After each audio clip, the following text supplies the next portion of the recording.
मित्रों नमस्कार, राधे राधे। आज हम स्वप्न शास्त्र को ज्योतिष शास्त्र से मिलाकर देखेंगे कि वास्तव में कौन से सपने सत्य होते हैं जो आपके जीवन पर प्रभाव डालते हैं और कौन से सपने असत्य होते हैं। कहा यह जाता है कि स्वप्न व्यक्ति के जीवन के प्रतिबिंब होते हैं। जैसा व्यक्ति सोचता है वैसा ही वो स्वप्न देखता है। लेकिन क्या ये सत्य है? ये पूर्णतया सत्य नहीं है। याद रखिए, सपने जब भी आप देखें दो कंडीशन उस पर लागू होती हैं, तभी वो सत्य निकलेंगे।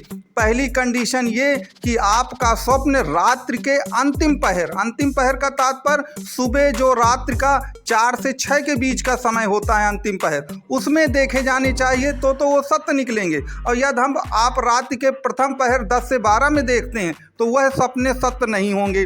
दूसरा नंबर ये भी याद रखिएगा कि वही सपने आपके सत्य होंगे जो कुल मिलाकर के ऐसे होगा जो गहरी नींद में लिए जाएंगे। ऐसा नहीं कि कोई चीज़ आप सोच रहे हैं, सोचते सोचते आपको थोड़ा सा नींद आ गई और आपने वही सपना देख लिया जो आप सोच रहे, तो वो सत्य नहीं निकलेगा। अब ज्योतिष शास्त्र के अनुसार देखें तो याद रखिए, वायु तत्व प्रधान राशियां जो होती हैं, जो आपकी मिथुन, तुला और कुंभ होती हैं, ये थिंकेबल राशि कही जाती हैं। ज़रूरत से ज़्यादा इनके लोग सोचते हैं, तो इनको जो सपने आते हैं वह भी उतने सत्य नहीं होते।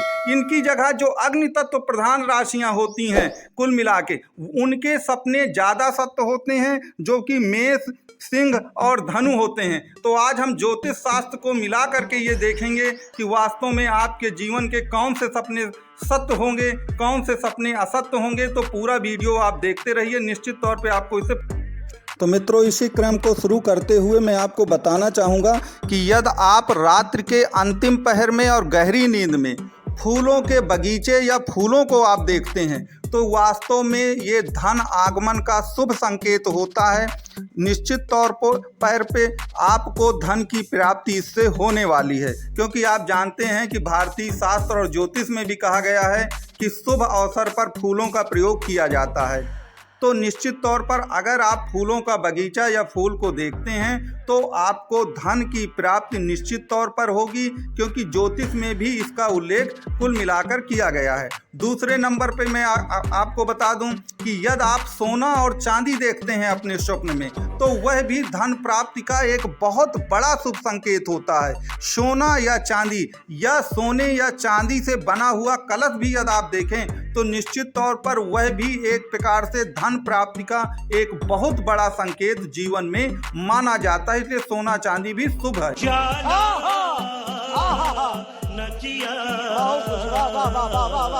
मित्रों, यदि आप किसी भी जगह पर अपने कुल मिलाकर गहरी नींद पर किसी झरने को देखते हैं, बहता हुआ झरना, जितना ऊंचा वो झरना हो, याद रखिए ये धन प्राप्ति का बहुत ही ज़्यादा शुभ संकेत होता है। आपने देखा होगा कि बड़े बड़े अमीर लोगों के यहाँ या बड़े बड़े महलों में या बड़े बड़े मंदिरों में आपको झरना जरूर दिखता होगा। वो झरने की एक सीनरी जरूर लगाते हैं। तो झरना जो है वह वास्तव में आपके धन आगमन का एक बहुत ही बड़ा शुभ संकेत माना जाता है। तो झरने से भी आपको अगर स्वप्न आप देखते हैं तो धन प्राप्ति की उम्मीदें हैं। इसके सिवा कुल मिला के हमने ये देखा कि अगर आप मिठाइयों को बनाते हुए देखें तो निश्चित तौर पर अगर आप मिठाइयों को बनाते हुए देखते हैं तो वह धन आगमन का और आपकी गरीबी दूर होने का एक बहुत बड़ा शुभ संकेत के रूप में। क्या सोच है रे तेरी, मानना पड़ेगा।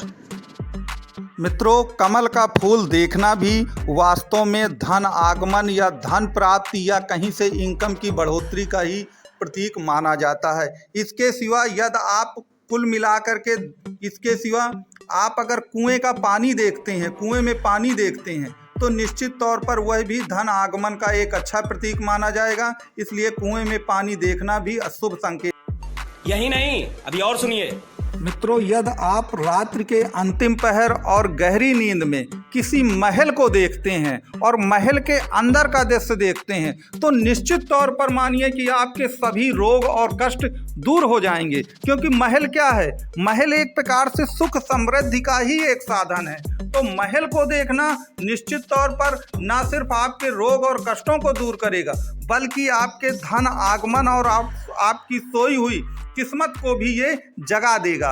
तो महलों को देखना निश्चित तौर पर बहुत ही ज़्यादा शुभ संकेत माना जाता है। इसके सिवा यदि आप कुल मिला के बहता हुआ नदी का पानी देखते हैं तो नदी का पानी आपके सभी रोगों से मुक्ति आपको दिलाएगा। हमारे शास्त्रों में भी कहा गया है कि स्वच्छ नदियां जो होती हैं वह आपके सभी कष्टों को दूर करती हैं, आपके सभी रोग दरिद्रों को दूर करती हैं। तो अगर आप नदी का बहता हुआ जल देखते हैं तो निश्चित तौर पर आपके जितने भी असाध्य रोग होंगे, यदि आप किसी असाध्य रोग से पीड़ित हैं तो वह आपके सभी असाध्य रोग दूर होंगे और आपकी जो सोई हुई किस्मत है वो निश्चित तौर पर जाग जाएगी और आपकी को लाभ होगा।